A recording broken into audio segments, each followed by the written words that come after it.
एक गांव में धनी चंद नाम का एक व्यापारी रहता था। उसकी गिनती शहर के अमीर व्यापारियों में होती थी, लेकिन अब वह केवल नाम का सेठ रह गया था। उसका बिजनेस बंद होने की कगार पर आ गया था। बिजनेस में हुए घाटे की वजह से उस पर लोगों का बहुत ज्यादा कर्जा पड़ गया था। उसके दिन अब गरीबों की तरह कट रहे थे और उसकी हालत का कारण उसका स्वभाव था। वह बहुत ही शांत स्वभाव वाला व्यक्ति था। वह दूसरों की बातों पर बहुत जल्दी यकीन कर लेता था, इसलिए उसे मूर्ख बनाना बहुत आसान था। चतुराई उसके अंदर थी ही नहीं। लोगों ने उसके सरल स्वभाव का फायदा उठाकर उसे इस हालत में पहुंचा दिया था। उसके कुछ चतुर दोस्तों, रिश्तेदारों और अन्य व्यापारियों ने उसके खिलाफ साजिश रचकर उसे अपनी चिकनी चुपड़ी बातों में ऐसा फंसा लिया कि उसका बिजनेस बंद होने की कगार पर पहुंच चुका था। धनी चंद सेठ इन चलाक लोगों की बातों को समझ नहीं पाया था, लेकिन अब वह अंदर से टूट चुका था। अब उसे अपनी गलतियों का एहसास हो रहा था। एक दिन धनी चंद सेठ के सामने उन लोगों की सच्चाई सामने आ जाती है। वह सोचता है कि जिन लोगों को वह अपना समझता था, उन लोगों ने ही उसे धोखा दिया है, जिसके कारण सेठ हमेशा अपनी हालत के बारे में सोचता रहता और खुद को कोसता रहता। अब उसके दिन बहुत ही तनाव वाले और उदासी के साथ बीत रहे थे। उसकी पत्नी अक्सर उससे झगड़ा करती रहती। अन्य सेठ अब अपना कर्जा मांगने के लिए हर रोज उसके घर पर आते। एक लंबी सेठों की भीड़ ने उसे बहुत ही ज्यादा गहरे सदमे में डाल दिया था। वह अब उन सेठों से बचता बचाता छिपने लगा।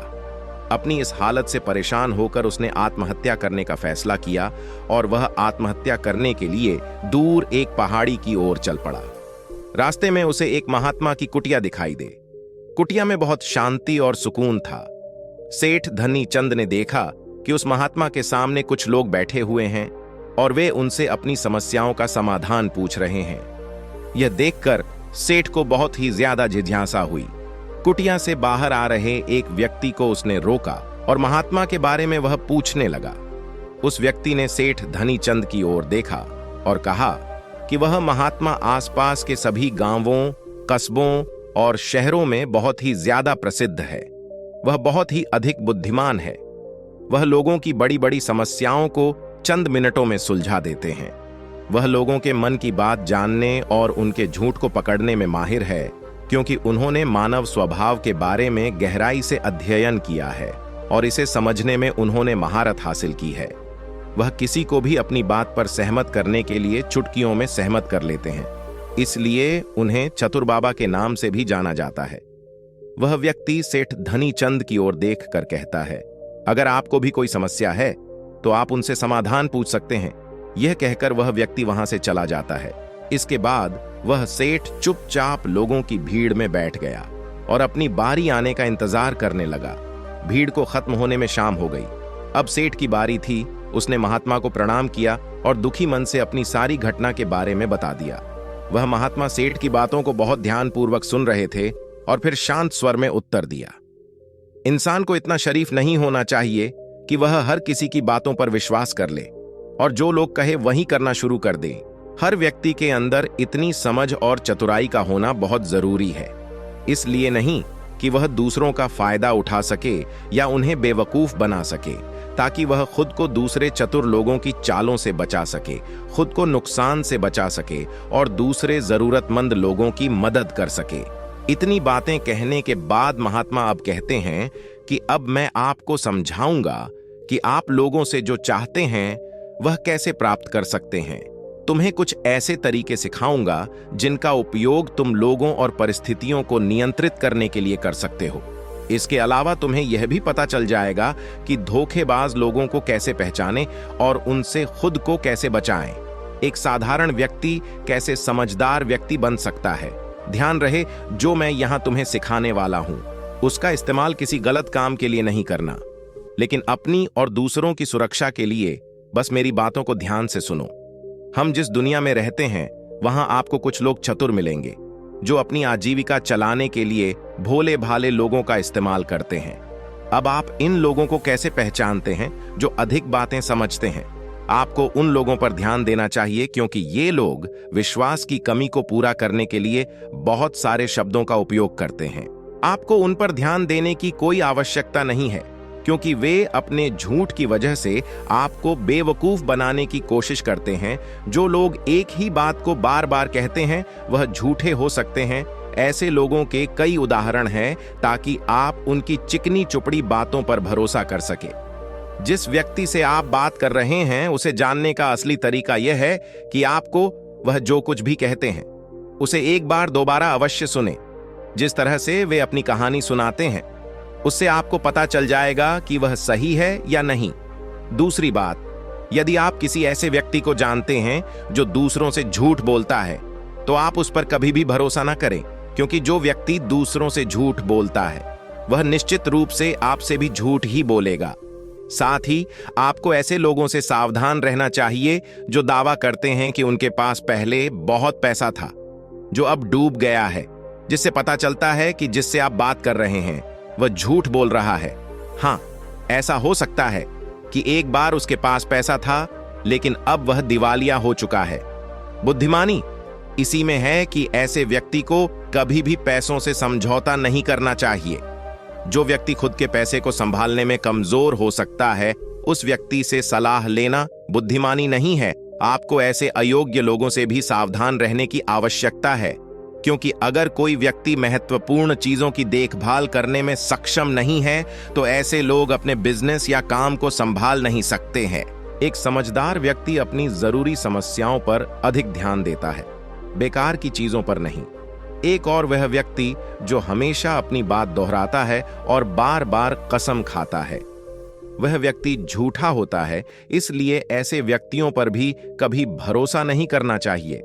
दूसरी ओर, अगर आप चाहते हैं कि कोई व्यक्ति आपके साथ अच्छा व्यवहार करे तो आपको हमेशा अपनी इच्छा के अनुरूप परिणाम मिलेंगे, जो कि गलत है। आपको हमेशा एक बात याद रखनी चाहिए कि लोग वही चाहते हैं जो उन्हें कभी नहीं मिल सकता।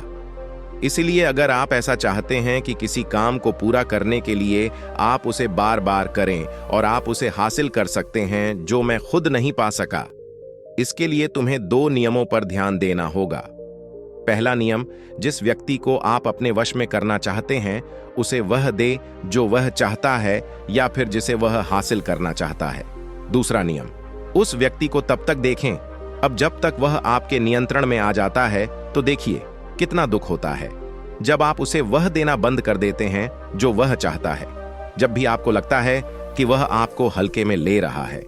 इसलिए जो आपने उसे दिया था उसे वापस ले लें। यह बात उस व्यक्ति को एक कमी और खालीपन का एहसास कराएगी, जिससे वह आपकी बात दोबारा सुनने को तैयार हो जाएगा। तीसरा नियम, जब कोई व्यक्ति ऐसा व्यवहार करता है जैसे कि वह सब कुछ जानता है, तो निश्चित रूप से आप एक ऐसे व्यक्ति से बात कर रहे हैं जिसमें बुद्धि की कमी है। सच तो यह है कि जो व्यक्ति यह मानता है कि वह कुछ नहीं जानता, वह अति सबसे बुद्धिमान होता है और जीतता है। यदि आप अपने आसपास के लोगों और स्थितियों पर नियंत्रण रखना जानते हैं तो सबसे अच्छा तरीका विनम्र और नम्र होना है। इससे पता चलता है कि आप बाहर के लोगों से झगड़ा नहीं करना चाहते हैं। अपनी शारीरिक भाषा को विनम्र रखें। एक बार जब लोगों को पता चल जाए कि आप बहुत कुछ जानते हैं, आपकी सफलता और विफलता का उपयोग आपके विरुद्ध किया जाएगा। आपकी असफलता पर आपका अपमान होगा और आपकी सफलता पर लोग आपसे नफरत करने लगेंगे।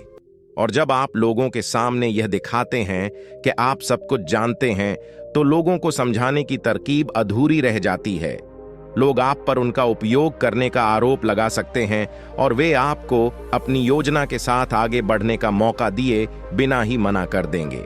लोग हमारे निर्दोष, अज्ञानी और विनम्र होने के कारण हम पर संदेह नहीं करते हैं कि हम उनसे काम ले रहे हैं। जो व्यक्ति अपनी भावनाओं और जज्बातों को छुपाने में माहिर होता है, वह दूसरे लोगों को आसानी से अपने वश में कर सकता है।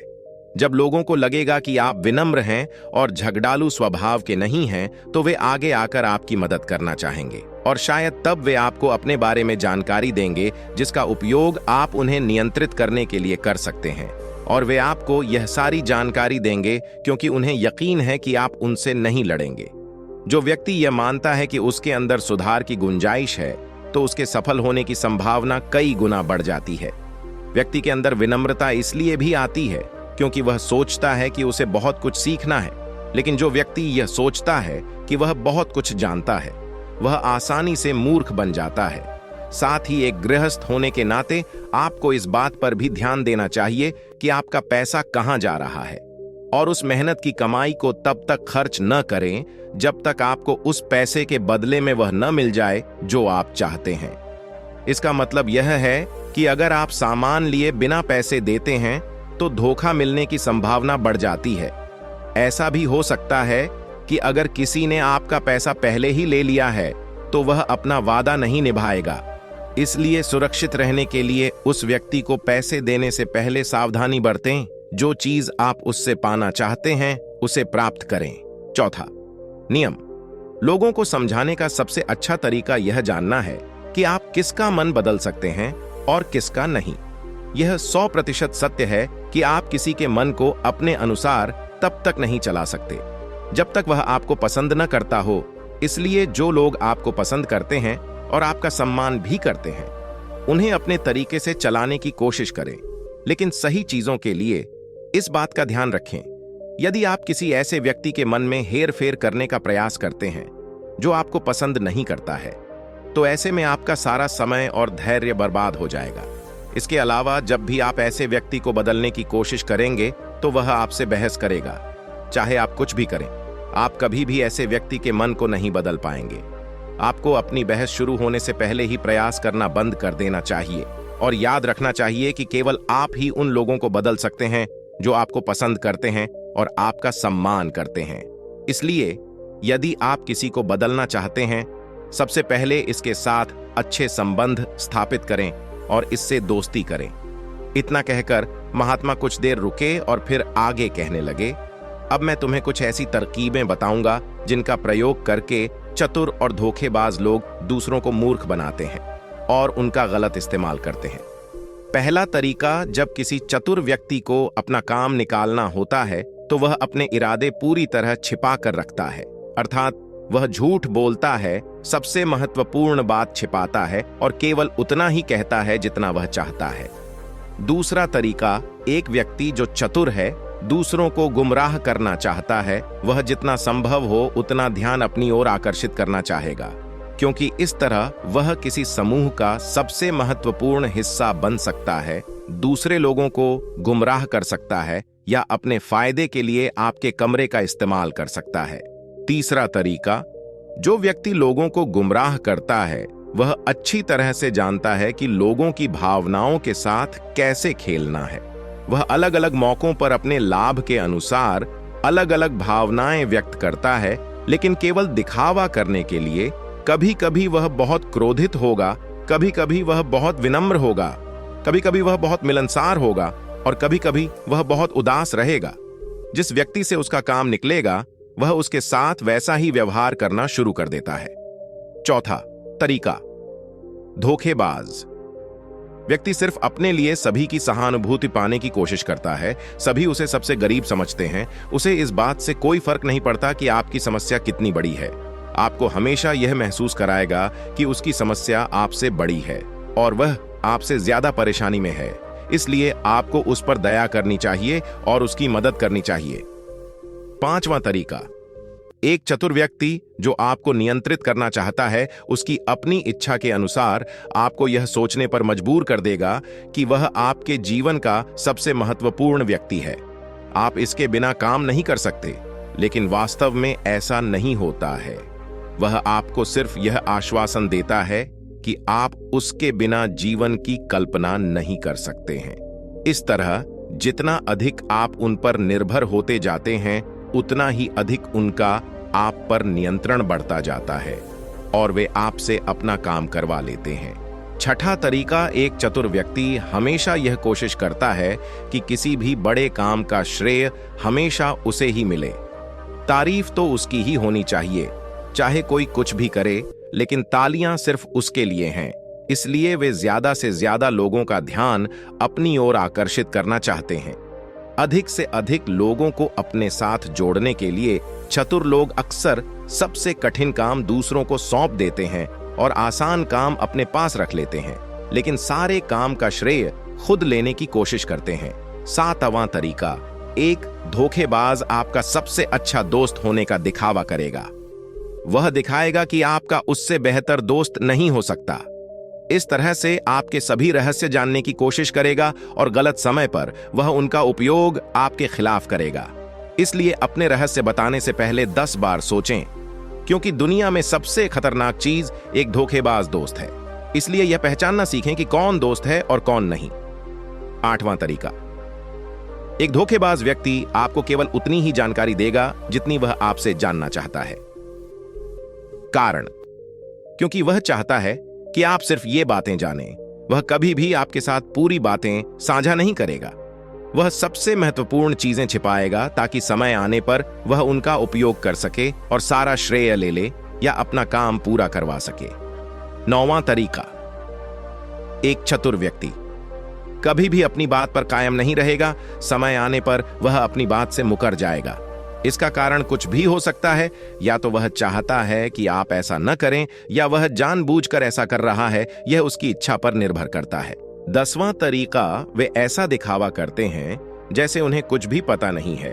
वे सबसे निर्दोष हैं। हालांकि उन्हें उस समय उस घटना के बारे में सब कुछ पता है, लेकिन फिर भी वे आपके मुंह से सब कुछ सुनना चाहेंगे, क्योंकि कल को अगर उनके मुंह से कुछ ऐसी बात निकल गई जो नहीं कहनी चाहिए थी, तो वह आपका नाम ले सकते हैं कि उसने मुझे बताया, या वे निर्दोष बने रहें ताकि वे अपनी जिम्मेदारियों से बच सकें।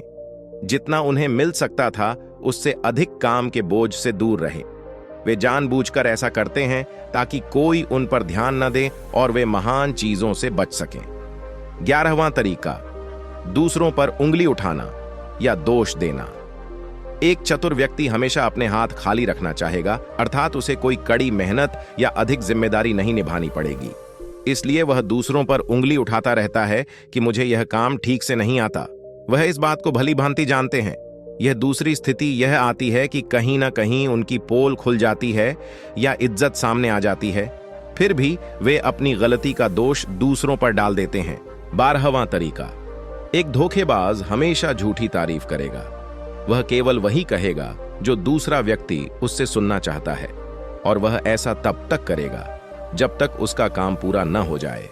इसके बाद वह लोगों के सामने उसी व्यक्ति की आलोचना करेगा और उसकी कमी को दूसरे लोगों के सामने जाहिर करेगा। 13वां और आखिरी तरीका बताते हुए महात्मा कहते हैं, ऐसा व्यक्ति जो अपने फैसलों को नियंत्रित करने की कोशिश करता है, सबसे पहले एक धोखेबाज और चालाक व्यक्ति बनने की कोशिश करेगा, आपका सबसे अच्छा दोस्त और शुभचिंतक। उसके बाद जब उसे विश्वास हो जाएगा कि आपने उस पर आंख मूंदकर भरोसा करना शुरू कर दिया है, तो वह आपके फैसले खुद लेने की कोशिश करेगा। वह आपको यह महसूस कराएगा कि उसने आपके लिए जो फैसले लिए हैं उससे आपको फायदा होगा। चतुर व्यक्ति को फायदा होने वाला है, तो ये थे वो तरीके जिनसे आप लोगों को अपनी बात मनवाने के लिए इस्तेमाल कर सकते हैं और चतुर और धोखेबाज की पहचान कर सकते हैं। इन तरीकों का पालन करके आप उन सभी लोगों से बच सकते हैं। धनी चंद सेठ को सभी प्रश्नों के उत्तर मिल गए। उन्होंने महात्मा को उनके बहुमूल्य जानकारी देने के लिए धन्यवाद प्रकट किया और अपने घर वापस लौट आए।